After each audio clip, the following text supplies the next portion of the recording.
Hi friends, welcome back to my channel. இன்றைக்கி வீடியோவில் ராகி மாவு வச்சு குழந்தைங்களுக்கு ரொம்ப பிடிச்ச மாதிரி நல்ல சாஃப்டான ஜூஸியான ஒரு கேக் ரெசிபி எப்படி செய்கிறதுன்னு பார்க்கலாம். ராகி மாவில் கஞ்சி, களி, புட்டு இந்த மாதிரிலாம் நம்ம செஞ்சு கொடுத்தோம் அப்படின்னா கண்டிப்பாக குழந்தைங்க சாப்பிட மாட்டாங்க. அவங்களுக்கு பிடிச்ச மாதிரி இந்த மாதிரி கேக்கை செஞ்சு கொடுத்தோன்னா கண்டிப்பாக சாப்பிடுவாங்க. இரும்பு சத்து அதிகமாக இருக்கிற ராகி மாவில் இந்த மாதிரி கேக் கூட ஈஸியாக செய்யலாம். ரொம்ப ஈஸியான மெத்தடில் பர்ஃபெக்டான மெஷர்மெண்ட்டில் எப்படி செய்யலான்றதை டீட்டெயிலாக சொல்லியிருக்கேன். வீடியோவை ஸ்கிப் பண்ணாமல் பாருங்கள். பார்க்குறதுக்கு முன்னாடி சேனலை மறக்காமல் ப்ளீஸ் சப்ஸ்கிரைப் பண்ணிட்டு பாருங்கள். பக்கத்தில் இருக்கிற பெல் ஐக்கனையும் கிளிக் பண்ணிக்கோங்க.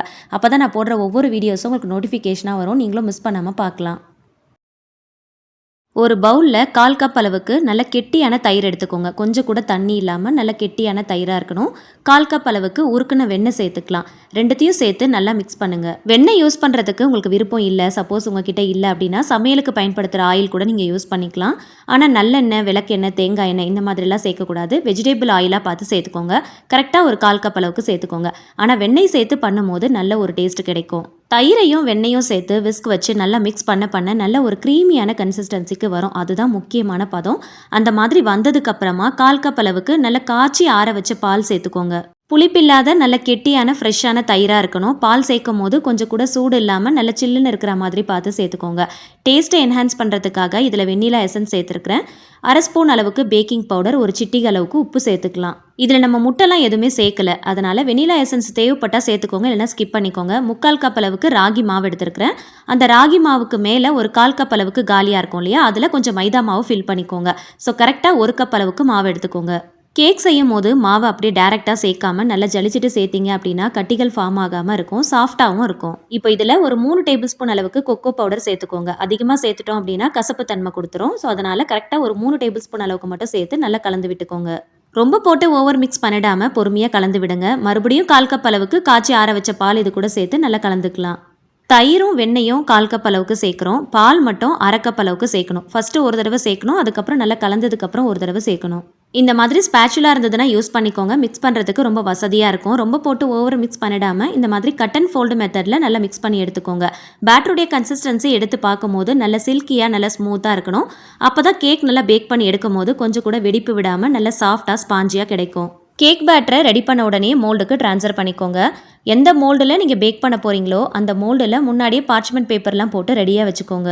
நான் இன்றைக்கி பேக் பண்ணுறதுக்கு பிரெட் லோஃப் தான் எடுத்துருக்கிறேன். கேக் டின் இருந்துச்சுன்னா எடுத்துக்கோங்க, இல்லைனா சாதாரணமாக டிஃபன் பாக்ஸ் பிளேட்டில் கூட நீங்கள் போட்டு பேக் பண்ணி எடுத்துக்கலாம். கேக் பேட்டரை மோல்டுக்கு ட்ரான்ஸ்ஃபர் பண்ணதுக்கப்புறம் லைட்டாக டேப் பண்ணி விடுங்க.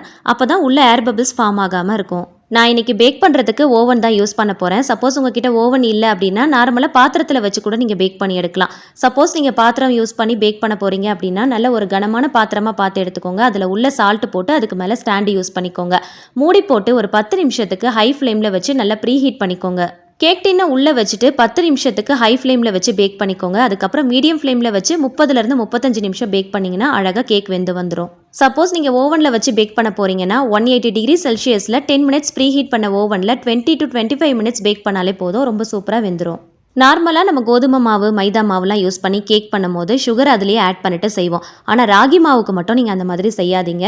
சுகர் ஆட் பண்ணிட்டு நம்ம செஞ்சோம் அப்படின்னா அந்த ஒரு நாள் மட்டும் நல்லா இருக்கிற மாதிரி இருக்கும், அடுத்த நாள் ரொம்ப ட்ரை ஆன மாதிரி இருக்கும். 3/4 கப் அளவுக்கு சுகரை நல்லா கேரமலைஸ் பண்ணிவிட்டு ஒரு 1/2 கப் அளவுக்கு தண்ணி ஊற்றி நல்லா மிக்ஸ் பண்ணிவிட்டு அந்த தண்ணியை இந்த மாதிரி கேக்குக்கு மேலால் நல்லா ஊற்றி விடுங்க. ஒரு குழிக்கரண்டியை யூஸ் பண்ணி எல்லா பக்கமும் நல்லா ஸ்ப்ரெட் பண்ணி நல்லா ஈவனாக ஊற்றி விடுங்க. கேரமலைஸ் பண்ண சுகர் சிரப்பை மேலால் ஸ்ப்ரெட் பண்ணி ஊற்றிட்டு ஒரு 1/2 அன் ஹவர் அப்படியே ரெஸ்ட் கொடுத்துட்டோம் அப்படின்னா கேக் நல்லா அப்சர்வ் பண்ணிக்கும். நல்ல ஒரு ஸ்வீட்னஸ் கிடைக்கும். கேக் நல்ல மாய்ஸ்டாக இருக்கும். நெக்ஸ்ட் டே சாப்பிட்டா கூட நல்ல சாஃப்டாக இருக்கும், கொஞ்சம் கூட ட்ரை ஆகாமல் இருக்கும், நல்ல ஜூஸியாகவும் இருக்கும். ஸோ அதனால் எப்பயுமே ராகி மாவுக்கு மட்டும் இல்லை, நீங்கள் கோதுமை மாவு, மைதா மாவுக்கு கூட இந்த டிப்பை ஃபாலோ பண்ணிக்கலாம். ராகி மாவில் டேரெக்டாக சுகர் சேர்த்து செய்கிறத விட இந்த மாதிரி கேரமலைஸ் பண்ணிவிட்டு சேர்த்து செஞ்சு பாருங்கள். செம்ம சாஃப்டாக ஸ்பாஞ்சியாக நல்ல ஜூஸியாக இருக்கும். அதே போல் நார்மலாக ஒயிட் சுகர் சேர்க்காம ப்ரௌன் சுகர் சேர்த்துட்டு கேரமலைஸ் பண்ணி சேர்த்துக்கோங்க. கேக் பேட்டர் ரெடி பண்ணும் போது நல்ல சாஃப்டாக சில்கியாக ஸ்மூத்தியாக ரெடி பண்ணிங்க அப்படின்னா கேக்கை நல்லா பேக் பண்ணதுக்கப்புறம் பாருங்கள் இந்த மாதிரி நல்ல ஒரு ஷைனிங்கான லுக் கிடைக்கும். கட் பண்ணும் போதே இதோடைய சாஃப்ட்னஸ் உங்களுக்கு தெரியும். செம்ம சாஃப்டாக ஸ்பாஞ்சியாக நல்ல ஜூஸியாக இருக்கும். நம்ம மேலே ஊற்றுற சுகர் சிரப் நல்லா அப்சார்ப் ஆகி கேக் நல்லா ஆறுனதுக்கப்புறமா கட் பண்ணுங்கள். எவ்வளோ சாஃப்டாக ஸ்பாஞ்சியாக இருக்குது பாருங்கள். வாயில் வச்சதுமே அப்படியே மெல்ட் ஆயிரும். கடையில் விற்கிற ஸ்நாக்ஸ்லாம் வாங்கி கொடுக்காம குழந்தைங்களுக்கு ஹெல்த்தியாக உங்கள் வீட்டிலே ஏதாவது செஞ்சு கொடுக்கணும் அப்படின்னு நினச்சிங்கன்னா இந்த மாதிரி செஞ்சு கொடுத்து பாருங்கள்.